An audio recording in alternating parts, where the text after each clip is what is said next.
কিছুদিনের মধ্যে হয়তো শ্রী ঠাকুরের দর্শনের উপর তিনি পিএইচডি রণকর্তার ডক্টরেট ডিগ্রি লাভ করবেন। আমাদের অত্যন্ত আপনজন সুদূর পাবনা থেকে আগত সদ্য সহমতি ভিত্তিক শ্রী তাপস কুমার রায়, তাকে তার বক্তব্য রাখার জন্য বিনীত আহ্বান জানাচ্ছি।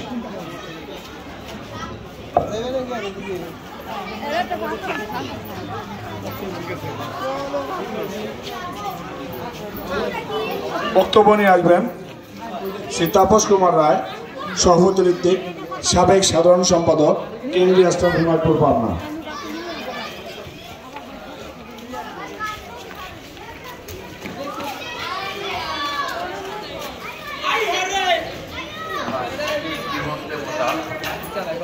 শ্রী ঠাকুরের রাতুল চরণে ভক্তিপূর্ণ করা মঞ্চের সমাসীন অধ্যকার সভার সভাচার্য, প্রধান অতিথি, প্রধান আলোচক সহ ঋত্বিক, অধৈর্য যাজক, সুধীজন এবং মঞ্চের সামনে সমাসীন অমৃত পিয়াসী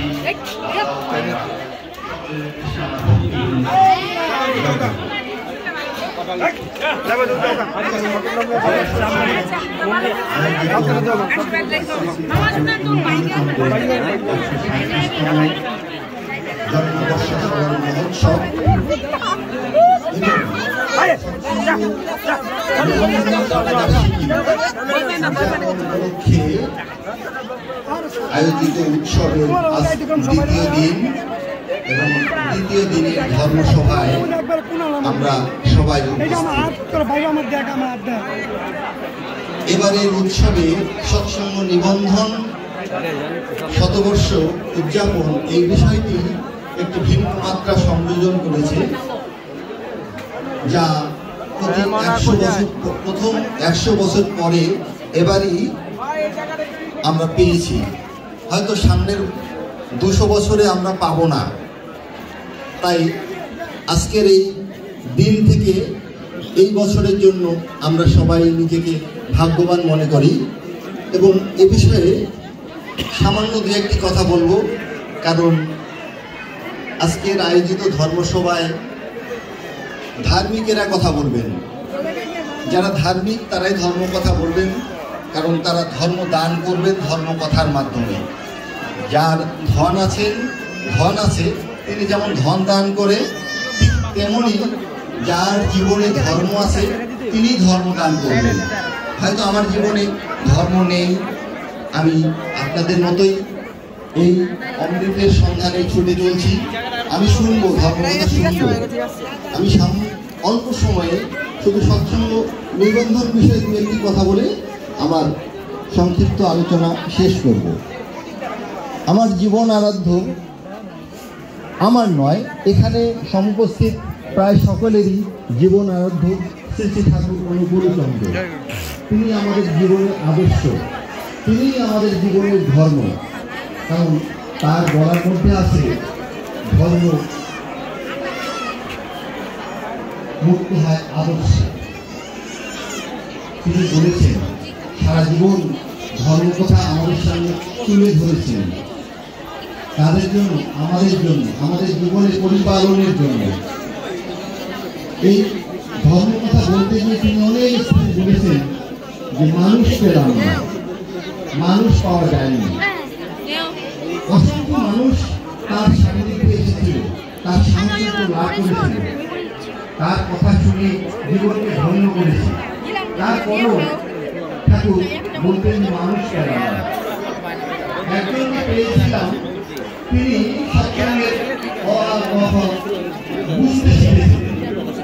তিনি ভারতবরেণ্য ব্যারিস্টার শ্রী চিত্তরঞ্জন দাস মহোদয়, যাকে আমরা দেশবন্ধু নামে চিনি। দেশবন্ধু চিত্তরঞ্জন দাস যখন শ্রী ঠাকুরের সান্নিধ্যে এসেছিলেন, তারই ঐকান্তিক আকুলতায় ইংরেজি দুঃখিত খ্রিস্টীয় 1925 সনে সৎসঙ্গ সংগঠনটি সরকারি নথিতে লিপিবদ্ধ হয়। সংগঠন হিসাবে সৎসঙ্গ আত্মপ্রকাশ করে। সংগঠন বলতেন সংগঠন সংগঠন করতে গেলে গঠন করা, আর এই নিজেকে গঠন করতে গেলে তাই একটি অনুশাসন, যে অনুশাসনের বাস্তব মূর্ত প্রতীক শেষে ঠাকুর অনুকূল চন্দ্র। বলছিলেন তিনি এসেছেন এসেছেন এসেছেন, রামপ্রসাদার কথা নয়, কবির কথা।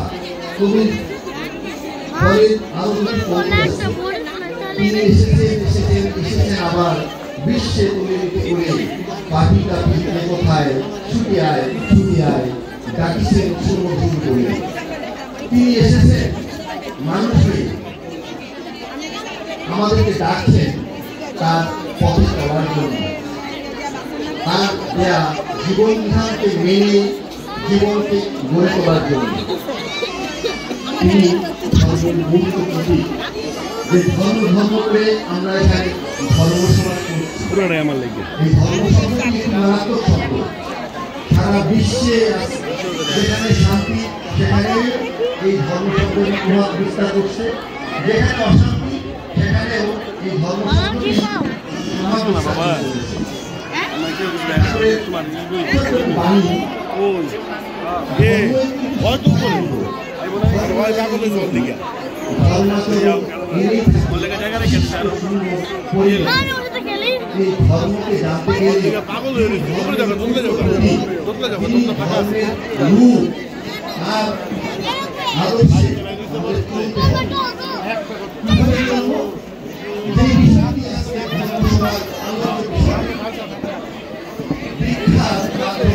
দক্ষতা অর্জন হয়। দক্ষতা যে যে কর্মই করি না কেন সুচারুরূপে কর্মটি সম্পাদন করাই হল দক্ষতা। প্রাচীন ভারতে একটি শিল্প যেটি এখন বেআইনি হিসাবে প্রচলিত, সেটি হচ্ছে চৌর্য বৃত্তি অর্থাৎ চুরি। প্রাচীন ভারতের একটি প্রাচীন ধর্ম। এই ধর্ম চুরি বিদ্যা শেখার জন্য গুরুর কাছে যেতে হতো, কিভাবে চুরি করতে হয় তার বিশদ বিবরণ আছে প্রাচীন ভারতে।